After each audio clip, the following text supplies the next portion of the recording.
They searched a hungry man's backpack for a torn packet of sugar and fired him on the spot.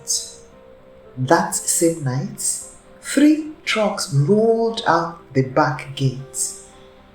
Nobody searched those. Welcome to the Afro Tales with Kemi, where African stories are told slowly, honestly, and with meaning. This channel is more than a show.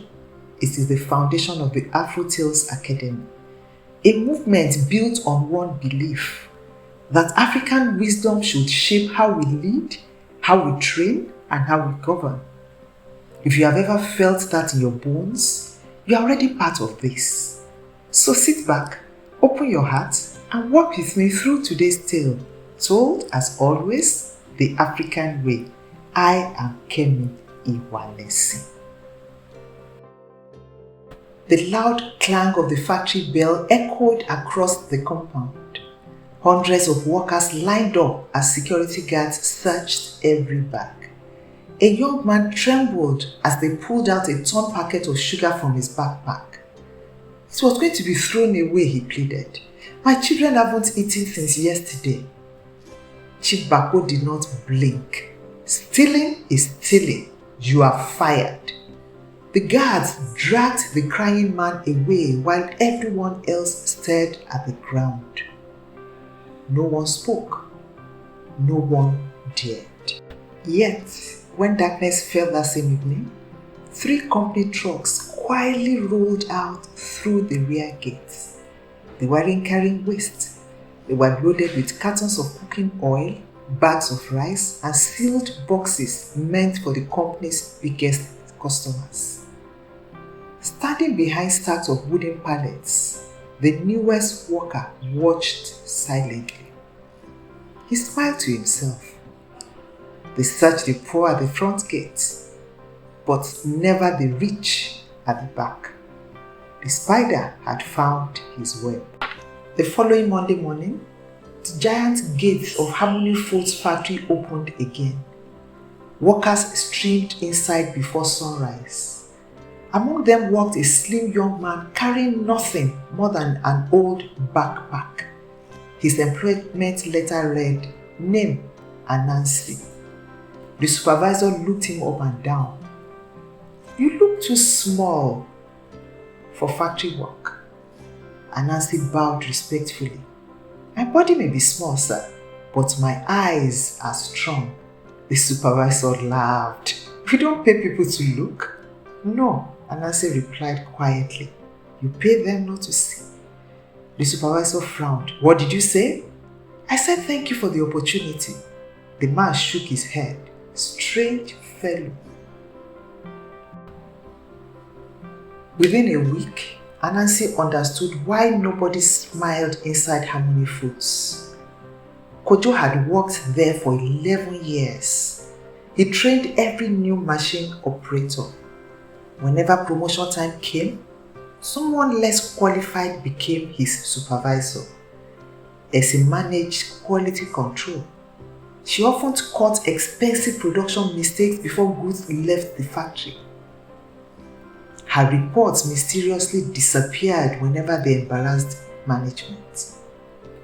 Mama Adwa, the elderly cleaner, moved quietly through every department with her broom.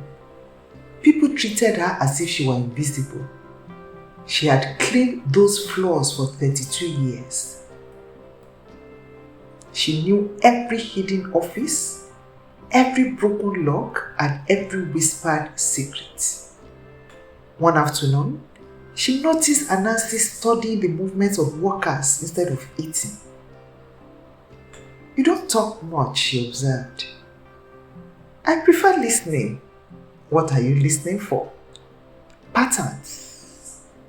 Mama Edward smiled. You are different. No, I simply noticed the things everyone stopped noticing. Every Friday, Kweku, the boss's favorite employee, entered the records room carrying one file and left carrying another. None of these things meant much alone. Together, they formed a pattern.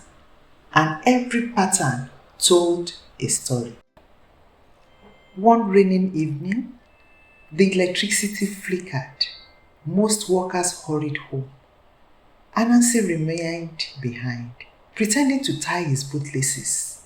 He watched as Chief Bako walked briskly toward the warehouse. Kweku unlocked the rear gate. A truck backed in with its headlights switched off. The loading lasted less than 10 minutes. No receipts, no signatures, no inventory officer. When they were gone, Anansi quietly walked into the warehouse. He noticed something curious.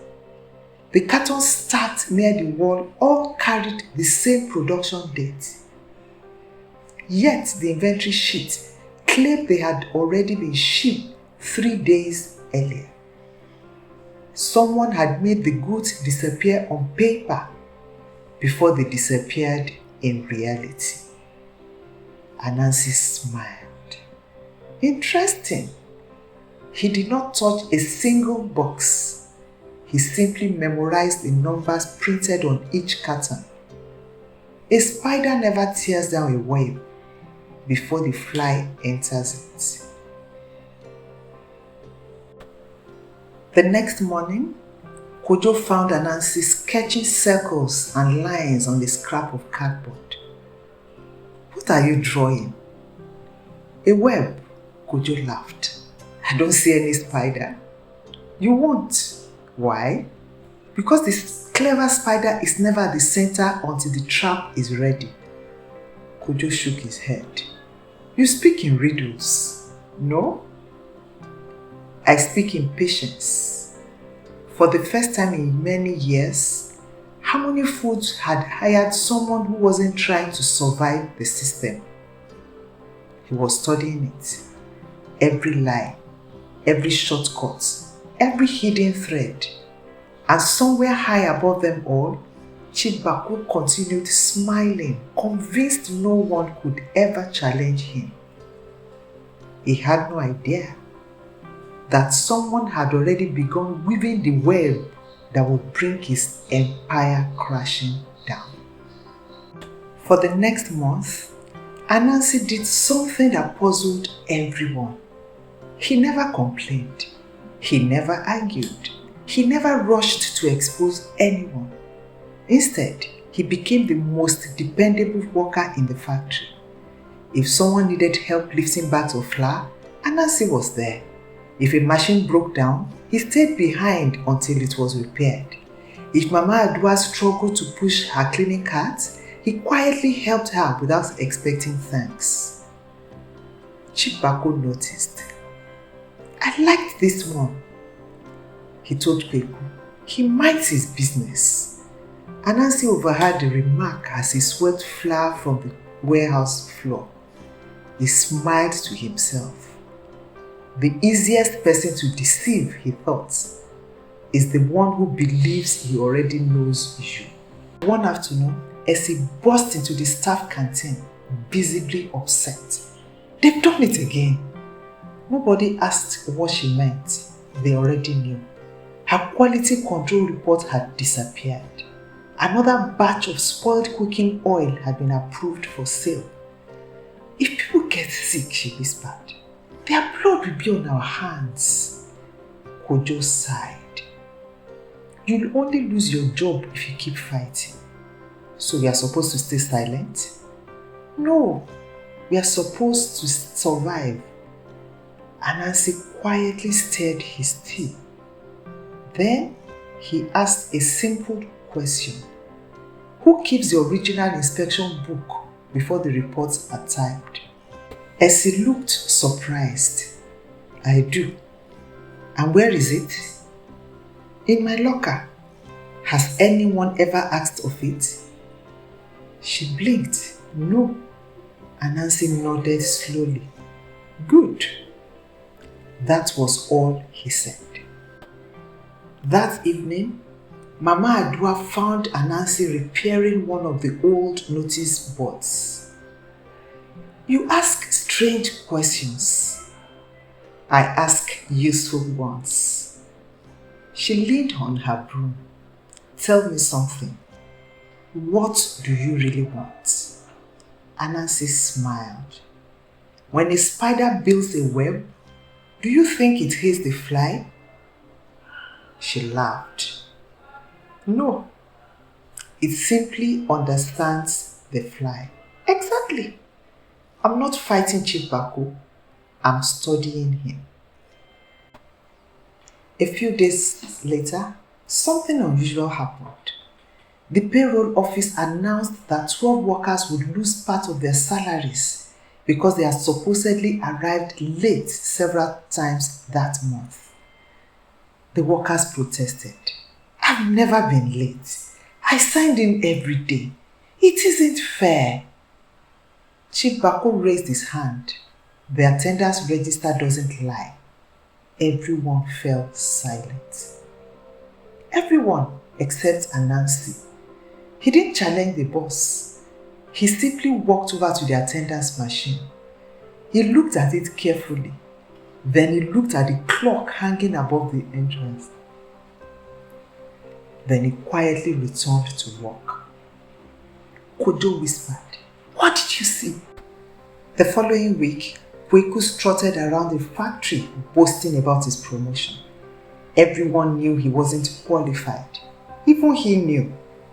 But he enjoyed making others feel small. He stopped beside Kojo. "Still waiting for your promotion?" The workers laughed nervously. Kweku turned to Anansi. "And you? Still carrying sacks?" Anansi smiled warmly. "It's honest work. You'll never become management. Perhaps. But management isn't the same as leadership." Kweku rolled his eyes and walked away. What a fool, Mama Adua, who had witnessed the exchange, chuckled softly. No, the fool is the man who mistakes a ladder for a throne. Late one Friday night, Anansi finally entered the records room. Not by breaking in, by asking permission. The accountant was overwhelmed with paperwork. "Can you help arrange these delivery files?" Of course. For 3 hours, Anansi sorted invoices, shipping manifests, purchase orders, full receipts, everything. Nobody noticed that he wasn't reading them. He was memorizing patterns. Invoice numbers skipped in regular intervals. Delivery dates repeated.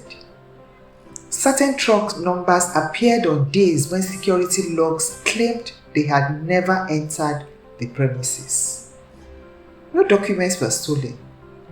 No photographs were taken. No laws were broken. Everything remained exactly where it belonged.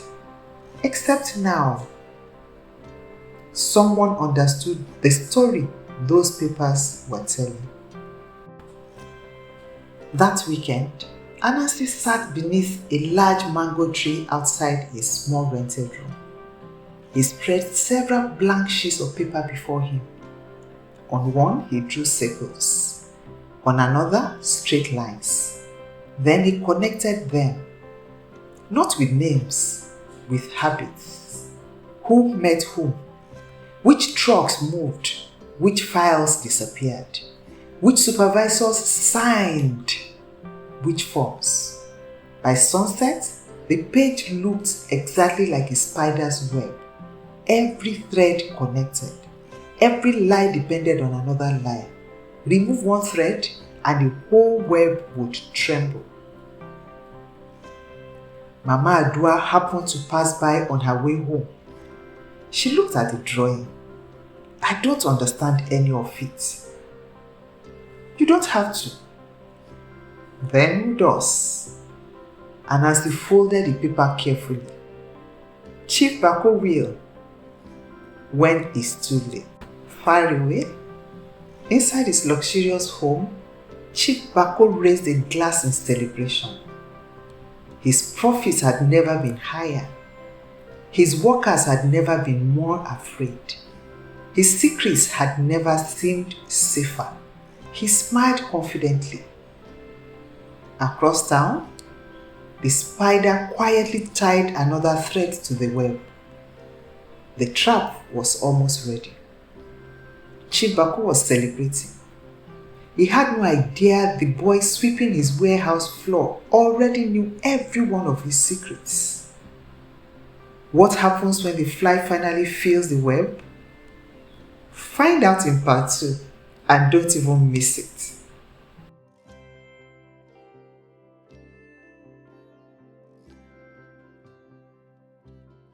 Every story is a mirror. Where did you see yourself in this one?